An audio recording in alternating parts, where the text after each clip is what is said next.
जिन्होंने संघर्ष किया, एक भारत श्रेष्ठ भारत की कल्पना को साकार करने का जिन्होंने एक लंबा संघर्ष शुरू किया।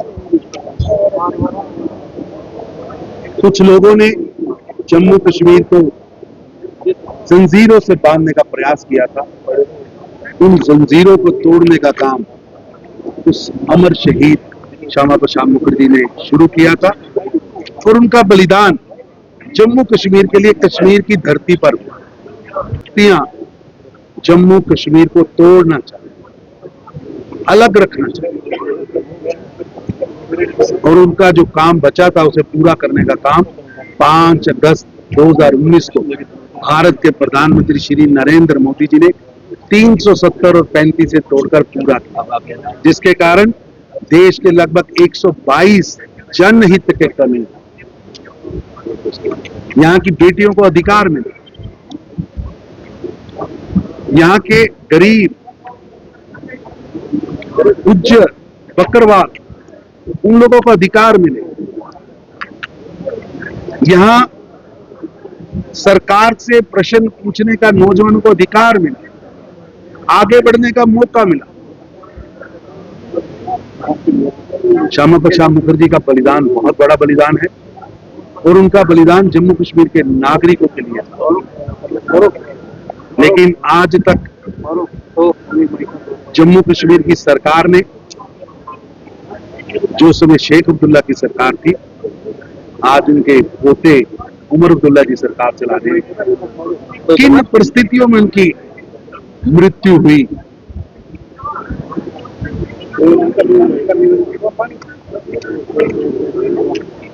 क्या कारण थे,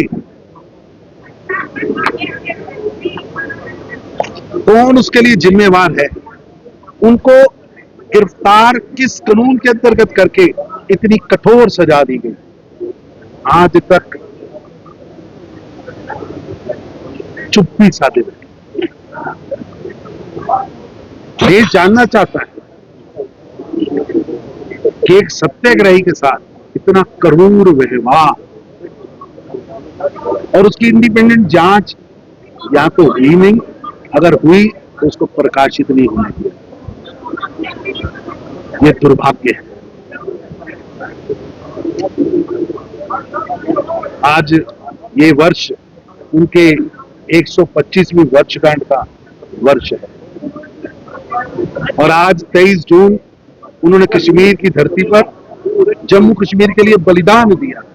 आज वो दिन और हम आज कश्मीर की धरती से, यहाँ की सरकार से पूछना चाहते हैं कि ये चीजें छुपाई क्यों गई है, जन तक क्यों नहीं की और कौन जिम्मेवार है, देश जानना चाहता है। दूसरा, आज के कार्यक्रम में उन लोगों को भी याद किया गया जिन पर, क्योंकि इस लड़ाई के पीछे का जो नैरेटिव पाकिस्तान की सेना ने कबायलियों के वेश में जो जम्मू कश्मीर पर आक्रमण किया था, भारत पर आक्रमण किया, पाकिस्तान से लेकर बारामूला तक लगभग बहुत बड़ा भाग 3-4 दिन तक कत्लो गारत, 96 घंटे तक लोगों को काटा गया, मारा गया। लेकिन जो भी सरकार आई उस होलोकॉस्ट पर आज भी एक भी डॉक्यूमेंट नहीं प्रदर्शित। वो लिस्ट जिसमें हजारों जम्मू कश्मीर के नागरिक, जिसमें मुस्लिम भी है, सिख भी है, हिंदू भी है, पंडित भी है, क्रिश्चियन भी है,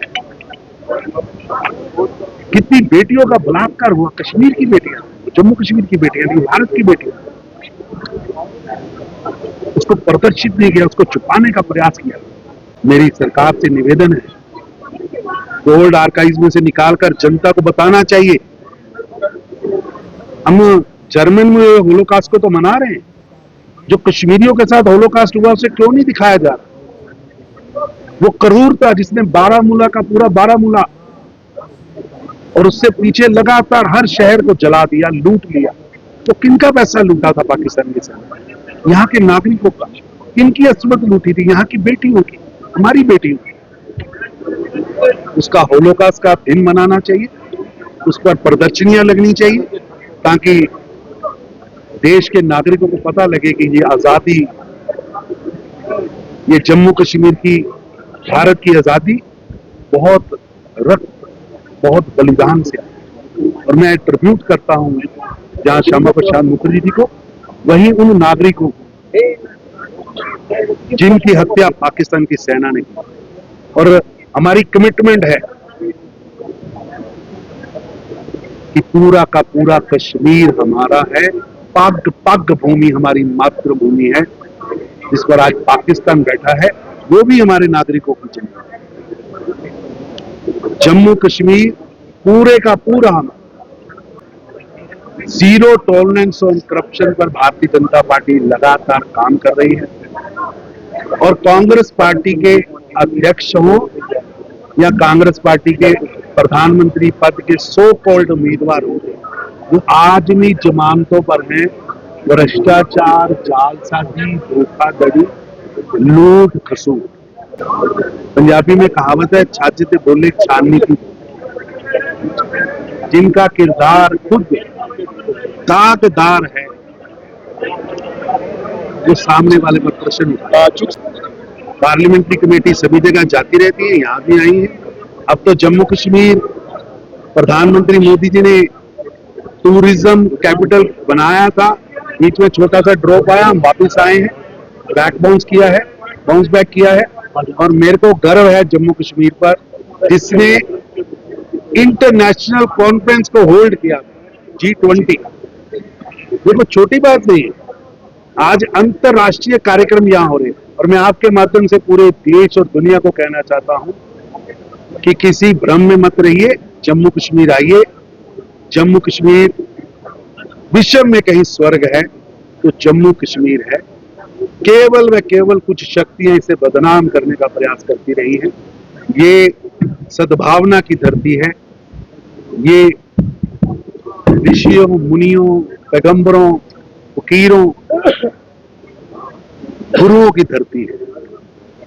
किसी भ्रम में मत रहिए, ये जम्मू कश्मीर आइए और जम्मू कश्मीर के अंदर शांति, सद्भाव, और मोदी जी ने जो यहाँ पर तरक्की की, आज दुनिया का सबसे ऊंचा रेलवे ब्रिज जम्मू कश्मीर, आज जोजिला टनल बन रही है लेह और जम्मू कश्मीर के अंदर, उसको जोड़ा जा रहा है। 365 दिन पर्यटक आए। आज हवाई अड्डा अपग्रेड हुआ है। आज जम्मू कश्मीर के अंदर आप रोड्स का जाल देखिए। मेरे को याद है कि मैं जम्मू से कश्मीर आता था तो 9 से 10 घंटे लगते थे। आज आप गाड़ी में बैठिए, जम्मू कश्मीर की सुंदरता को देखते देखते, वादियों को देखते देखते आप जम्मू पहुंच जाए। ट्रेन में बैठिए तो आपको स्विट्जरलैंड का मजा आएगा। दुनिया के अंदर हम आगे बढ़ रहे हैं। और मेरी भगवान से प्रार्थना है, ऊपर वाले से प्रार्थना है, मेरे इस जम्मू कश्मीर को, जिसको मोदी जी ने निखारा है, उसको नजर न लगा। हमारे भाई हैं, वो हमारे भाई हैं। पाकिस्तान की सेना वहां जबरदस्त जबरन बैठी, मेरे को उतना ही कष्ट है उनके। वो हमारे भाई, वो जमीन हमारी। नरेंद्र मोदी जी की सरकार ने स्वयं रोजगार जॉब्स सबके लिए गेट, और आज मुद्रा लोन हो, स्किल योजना हो या रोजगार योजना हो, सबके माध्यम से आगे बढ़ने का मौका मिला है। और मेरी आज की जनरेशन से निवेदन है, मैं सब लोगों से गुजारिश करता हूं कि देश के प्रधानमंत्री ने खुद सदन में खड़े होकर कहा है, जल्दी